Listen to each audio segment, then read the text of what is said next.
Assalamualaikum warahmatullahi wabarakatuh. Om Swastiastu, salam sejahtera untuk kita semua. Welcome back to my YouTube channel Waki Atin. Jangan lupa subscribe, like, dan komennya, serta bantu untuk share di media sosial lainnya. Selamat pagi, saya harapkan kita semuanya pada hari ini selalu dalam keadaan sehat walafiat dan selalu dalam lindungan Tuhan Yang Maha Esa.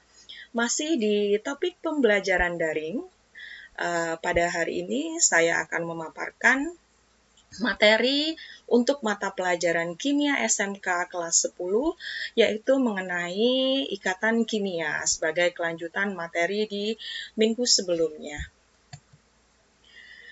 Nah, minggu sebelumnya saya sudah pernah menjelaskan mengenai kaidah duplet dan oktet. Kaidah duplet adalah kecenderungan unsur-unsur untuk memiliki konfigurasi elektron stabil dengan dua elektron valensi seperti atom He atau helium pada gas mulia. Atom-atom yang memiliki atom dengan nomor kecil akan mengikuti kaidah duplet untuk mencapai kestabilannya. Contohnya di sini adalah atom hidrogen dengan nomor atom 1, di mana elektron valensinya di sini adalah 1. Jadi hidrogen akan menyerap 1 elektron sehingga elektron valensinya menjadi 2, yaitu menyerupai dengan atom helium pada gas mulia atau golongan 8A. Kemudian untuk Li dengan nomor atom 3, di mana konfigurasinya 2, 1.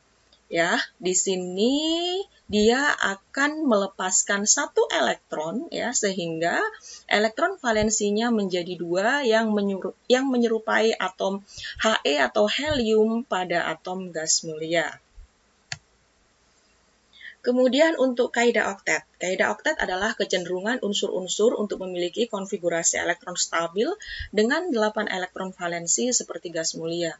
Untuk mencapai kaidah oktet, ada atom-atom yang harus melepaskan elektron, tetapi ada juga atom-atom yang harus menyerap elektron. Contohnya begini ya, jadi natrium dengan nomor atom 11, di mana konfigurasinya adalah 2, 8, 1.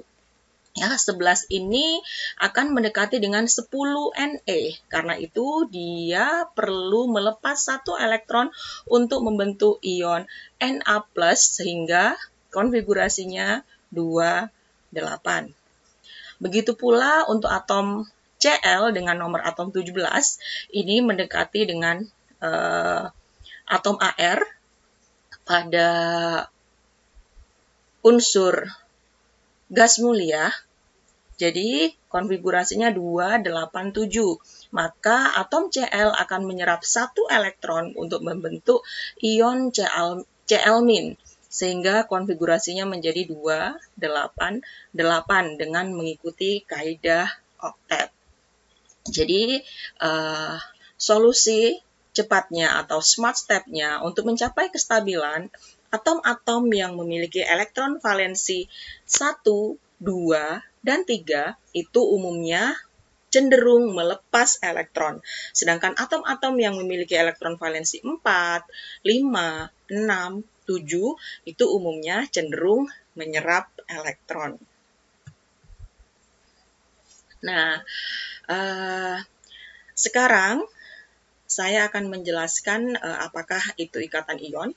Jadi, ikatan ion itu adalah ikatan yang terjadi antara atom yang melepaskan elektron, biasanya yang berupa unsur logam, dengan atom yang menangkap elektron, yang berupa unsur non-logam. Contohnya adalah ikatan Li2O atau litium oksida. Mula-mula, unsur Li dengan konfigurasi 2,1, jika dia ingin stabil, yaitu dengan melepaskan 1 elektron, membentuk Li+. Kemudian, elektron yang dilepas oleh logam Li ditangkap oleh atom non-logam atau O dengan konfigurasi 2,6. Agar stabil, O membutuhkan 2 elektron membentuk O2-, sehingga satu atom O itu membutuhkan 2 atom Li. Jadi, ikatan yang terbentuk antara Li dan O membentuk Li2O.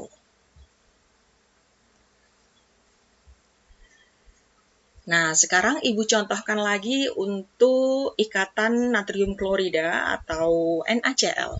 Di mana di sini logam Na memiliki nomor atom 11, konfigurasinya 281 sehingga cenderung melepaskan satu elektron, ya. Melepaskan satu elektron, sedangkan Cl yang berupa atom non-logam memiliki nomor atom 17 dengan konfigurasi 287 sehingga cenderung menerima satu elektron. Jadi di sini ada transfer elektron dari Na sebesar satu elektron ke Cl, ya. Dengan demikian, Na itu membentuk Na plus atau melepas elektron, sedangkan Cl menangkap satu elektron, kemudian terbentuklah atom Na plus dan Cl min, sehingga atom-atom ini yang berupa ion Na plus dan Cl min akan bereaksi membentuk molekul natrium klorida. Jadi, satu atom Na membutuhkan satu atom Cl untuk bereaksi membentuk molekul natrium klorida.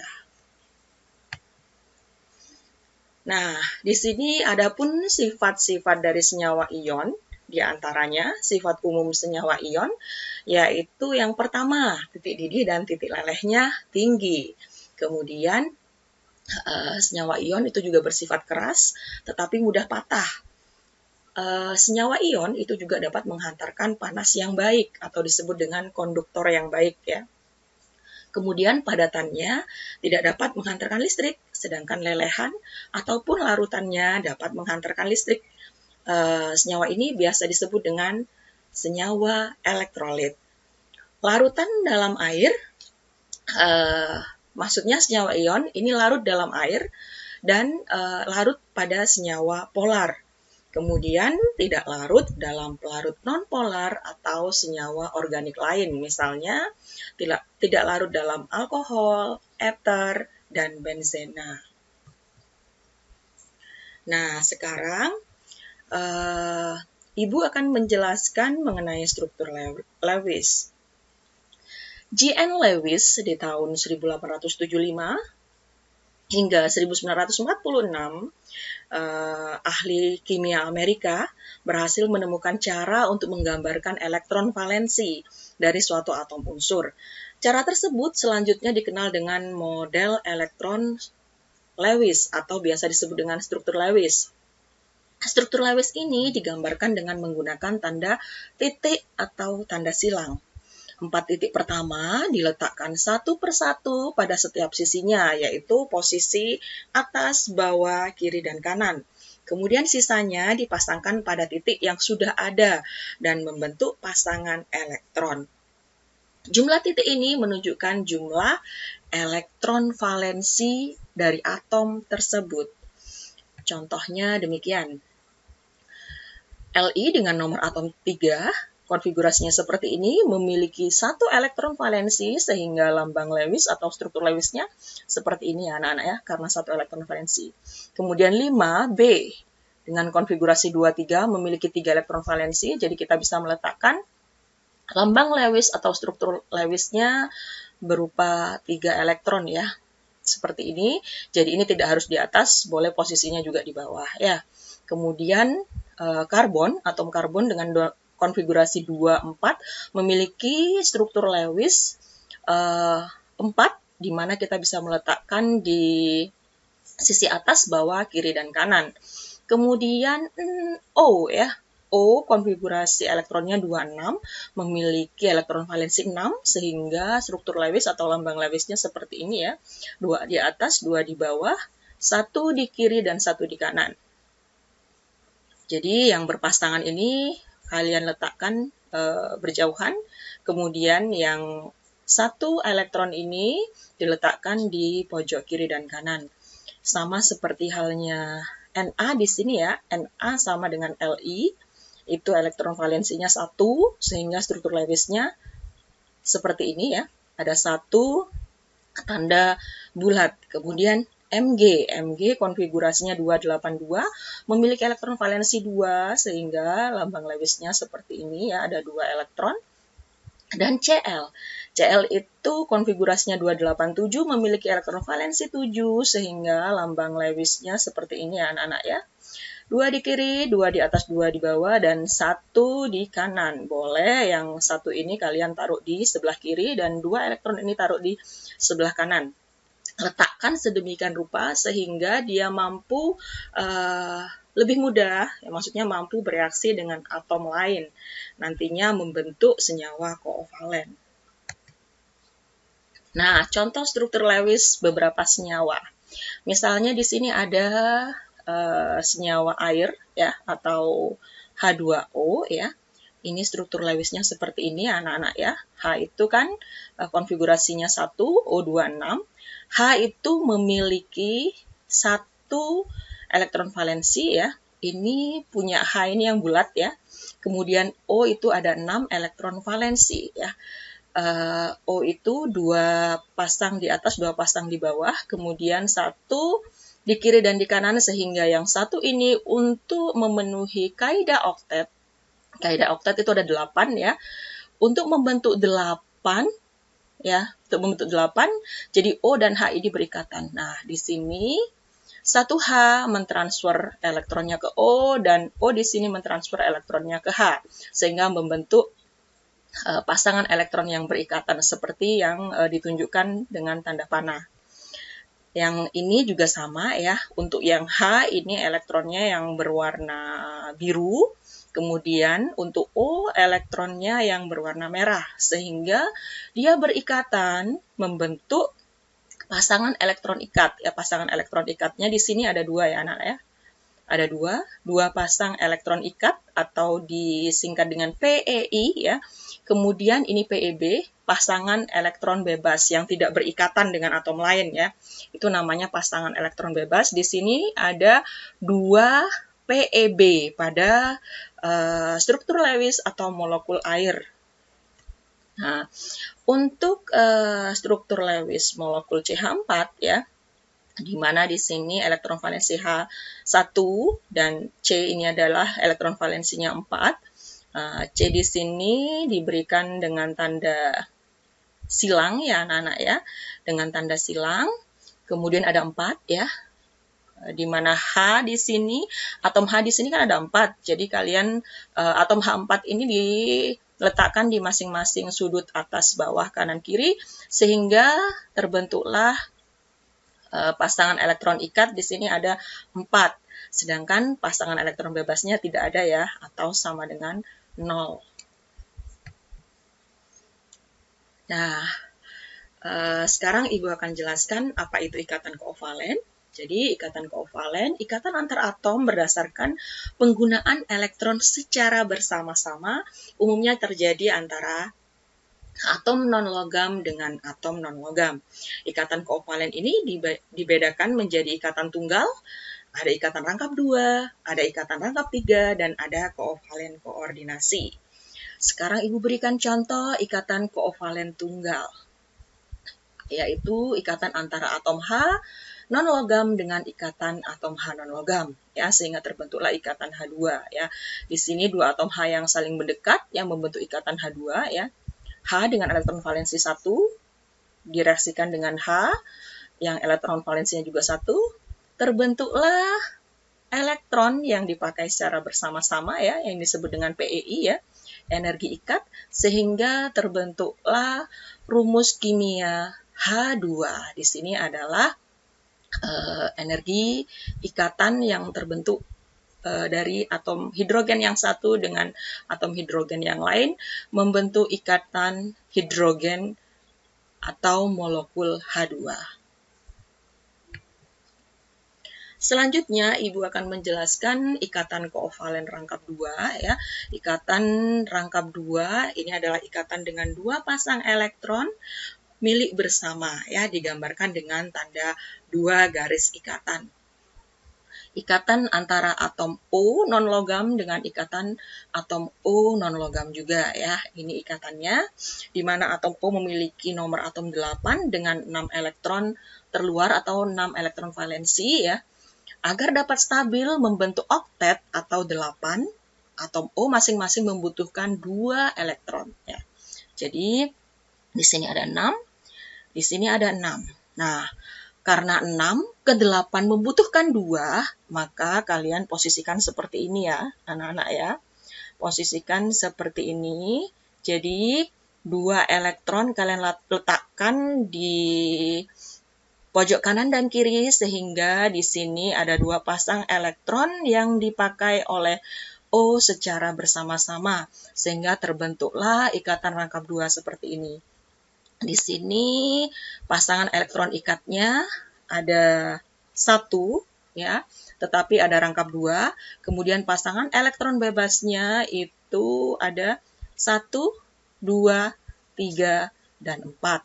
Untuk molekul O2 ini memiliki pasangan elektron bebas itu ada 4 ya, 1, 2, 3, dan 4. Sedangkan pasangan elektron ikatnya ini ada 1 pasang membentuk ikatan rangkap 2 ya, seperti ini.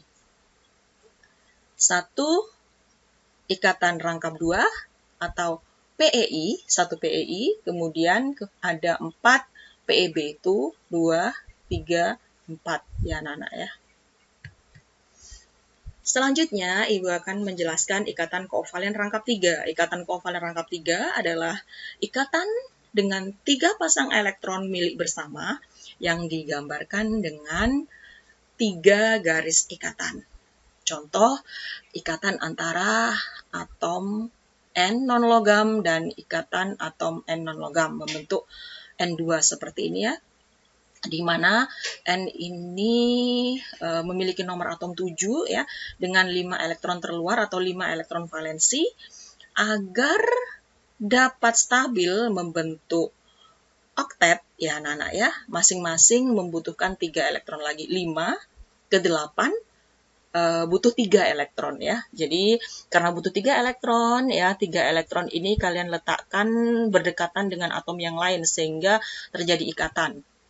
Di sini ada 3 pasang elektron yang dipakai secara bersama-sama ya. Jadi di sini ada 1 PEI dengan 3 ikatan ya, dengan 3 garis ikatan ya.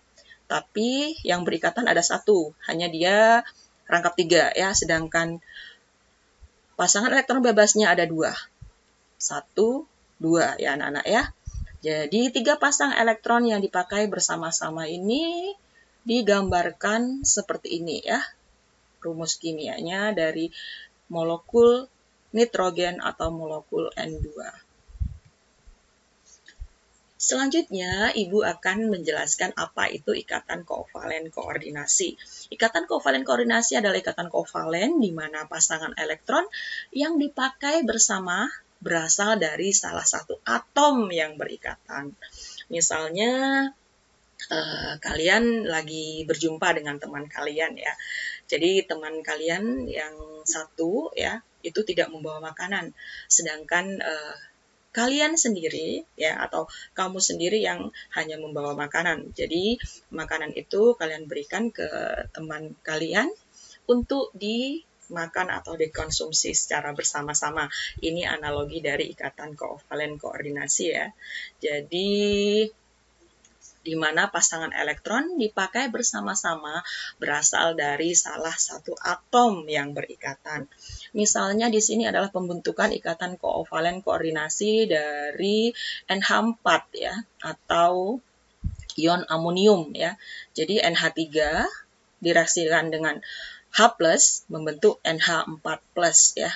Di mana di sini PEB-nya ada 1 ya, ini PEB ya. PEB yang digunakan untuk sebagai ikatan kovalen koordinasi ya. Jadi di sini pasangan elektron itu hanya berasal dari N saja, yaitu ini ya, ikatan kovalen koordinasi antara NH3 direaksikan dengan H+ membentuk NH+. Ini adalah ikatan kovalen koordinasinya ya. Kemudian jika dituliskan rumus kimianya seperti ini. Nah, sebelum Ibu akhiri, Ibu akan berikan kalian latihan soal ya. Ada 2 soal di sini ya. Tentukan senyawa yang terbentuk dari atom Al dengan F, kemudian B, Ca dengan Cl, C, K dengan O. Untuk mengerjakan, jangan lupa silakan kalian ketahui dulu berapa nomor atom dari masing-masing atom di sini dengan melihat sistem periodik yang ada atau tabel periodik ya. Nah, jadi lihatnya seperti ini ya anak-anak ya, nomor atomnya ya. Misalnya C, ini dia nomor atomnya 6, O nomor atomnya 8 ya, kemudian Cl 17, seperti itu. Jadi, tentukan senyawa yang terbentuk ya anak-anak ya dari atom-atom ini. Kemudian yang kedua, tuliskan pembentukan ikatan koovalen dari senyawa berikut. Lengkapi pula dengan struktur Lewisnya, rumus kimianya, serta tentukan jumlah PEI atau pasangan elektron ikat dan pasangan elektron bebasnya atau PEB-nya. Yang kalian tentukan adalah atom C dengan O membentuk molekul karbon dioksida atau CO2, dan yang B, atom N dengan N membentuk molekul nitrogen atau molekul N2. Kemudian yang C adalah atom C dan H membentuk C2H4. Kalian bisa mengerjakannya di buku tulis kalian, lalu kalian foto dan kalian kirimkan ke aplikasi psikologi kelas, nanti Ibu akan cek di sana. Selamat mengerjakan anak-anak. Sebelum Ibu akhiri, ada kalimat penyemangat ya, yang berbunyi, I hear and I forget. I see and I remember. I do and I understand. Yang artinya, aku mendengar dan aku melupa. Aku melihat, lalu aku mengingat. Aku mengerjakan, kemudian aku paham. Jadi dengan begitu, dengan kalian mengerjakan sesuatu, kalian akan lebih mudah memahami apa yang kalian pelajari. Sampai sekian dulu dari Ibu, sampai jumpa di pertemuan berikutnya. Wassalamualaikum warahmatullahi wabarakatuh. Om Santi, Santi, Santi Om. Salam sejahtera untuk kita semua. Salam Rahayu.